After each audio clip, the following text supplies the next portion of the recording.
Hey guys, Yoke here. I'm going to go through a Blackwing deck profile.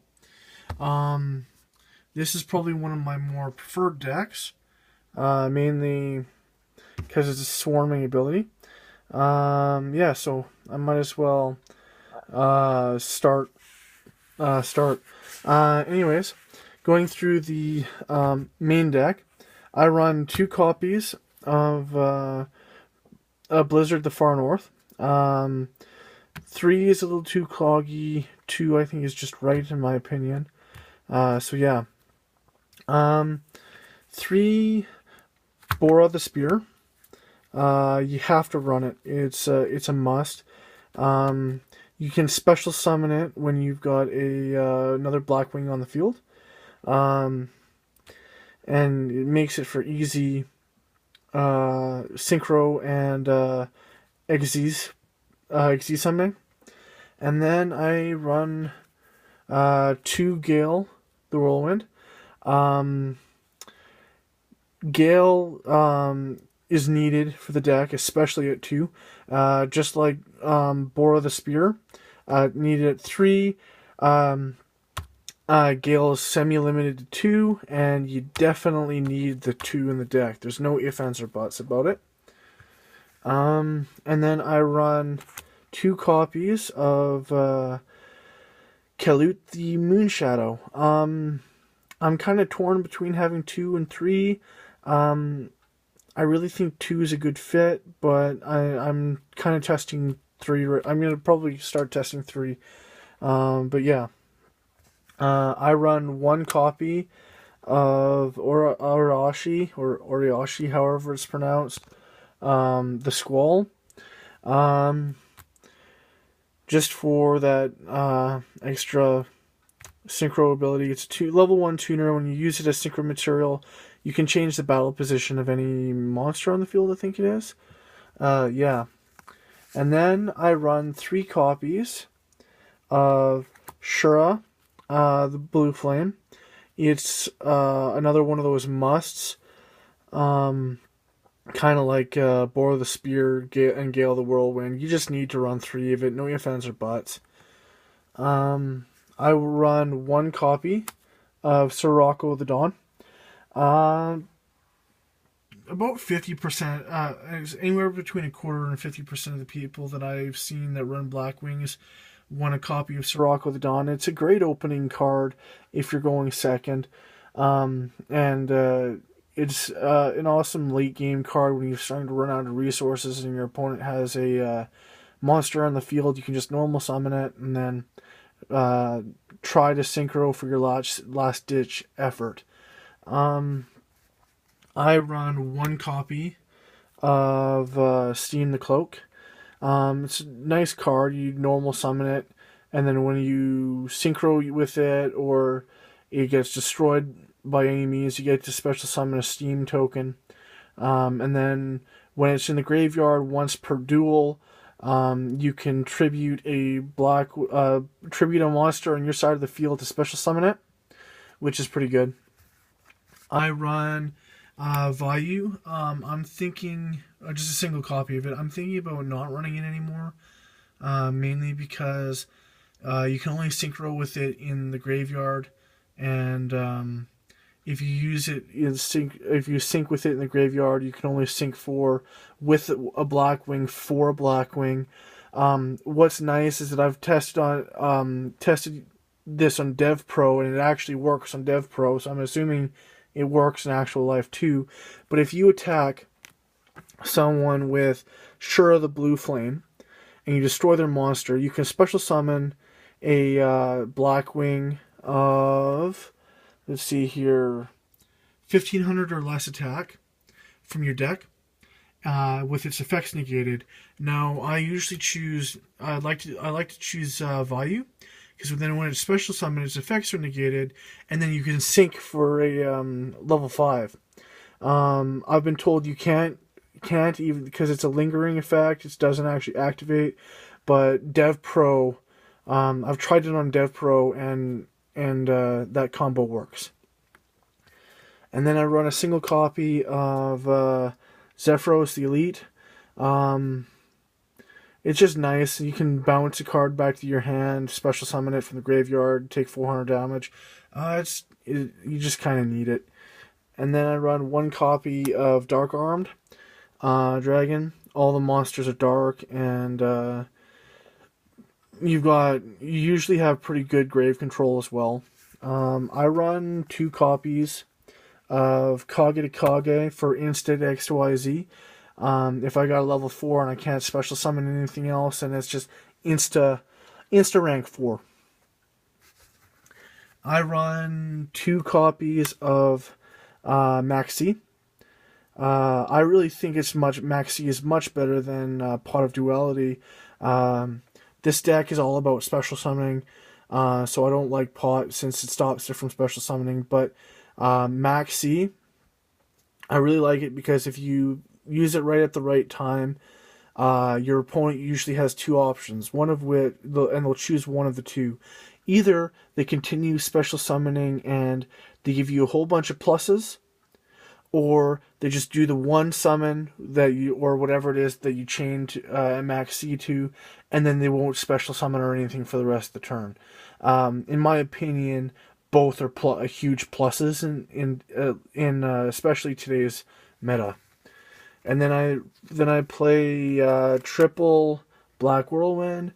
Total need. You're only searcher of the deck, and when you got like 2 or 3 on the field, and you play like Shura or something like that, you get 3 Blackwings to your hand. Like it's just phenomenal. You need to run 3 of it.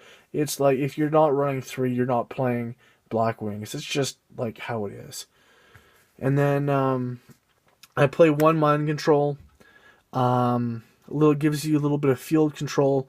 You mind control Sync, or you mind control XYZ summon. Like it's just, or if you want to get it a monster out of the way so you can attack directly, that too it's a really good card.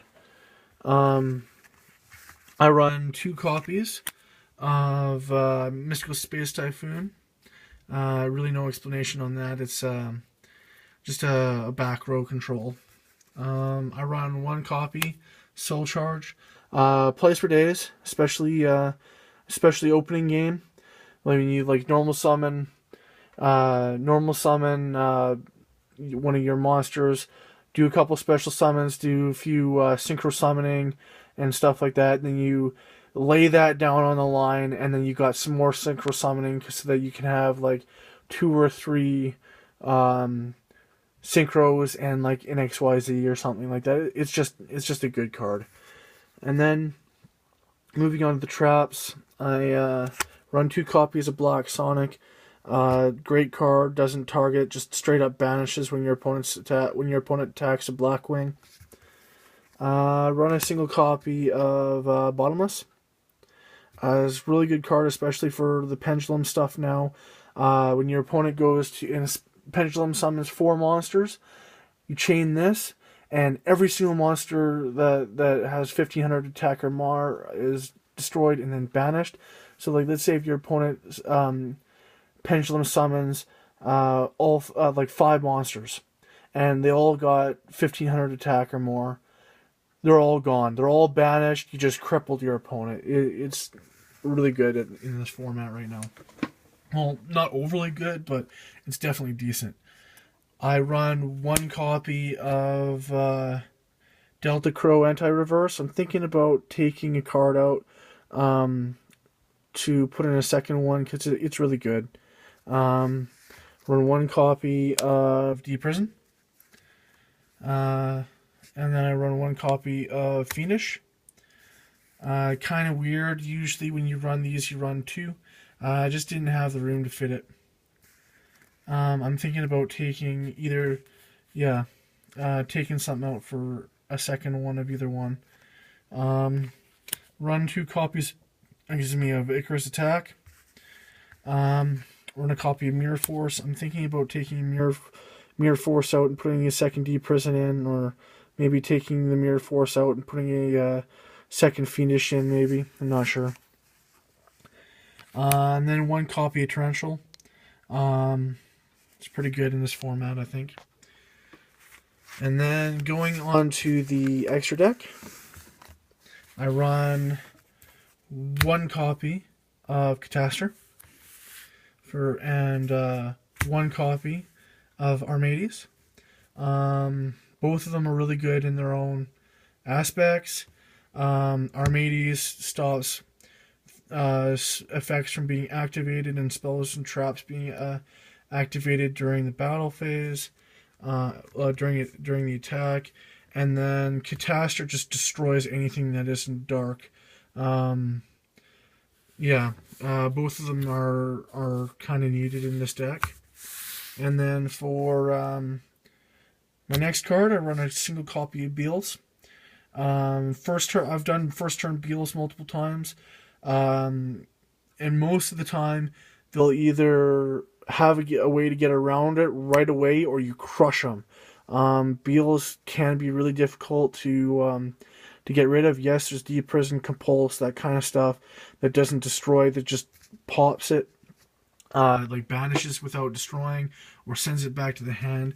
But when you have first turn Beals, you're more than likely going to have control over the duel for a good section of the duel. And then I run a single copy of Black Rose. No further explanation other than field destruction.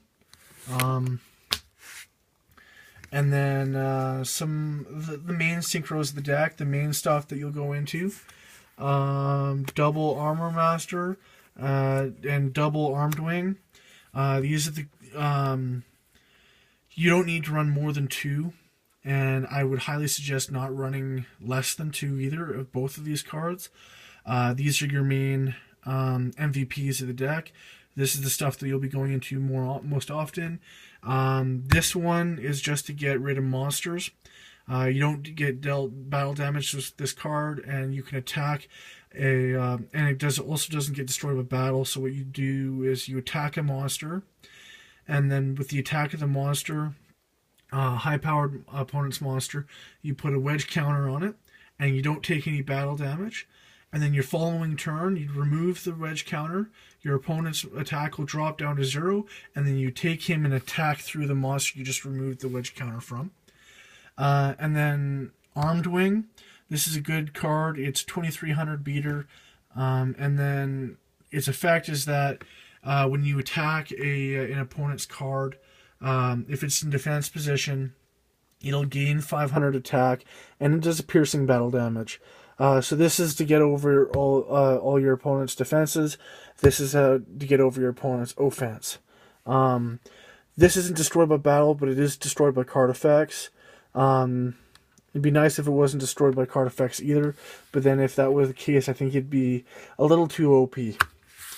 Going into my next card, I use a single copy of Crimson Blader to get over the Lightsworn and those Quill Forts or whatever it is, all those shenanigans. And then I run Goyo Guardian, single copy, because who doesn't like Goyo Guardian? I run a single copy of King of the Feral Imps to shorten my deck a little bit, get those Kage Kages from deck to hand, because nobody likes to draw into Kage Kage. And then I run a single copy of Maestroke, a single copy of 101, a single copy of Scrap Dragon. I like Scrap Dragon, one of my personal favorites. And then Star Eater, because Star Eater. Rate, comment, subscribe. Thank you for watching. This is my Blackwing deck.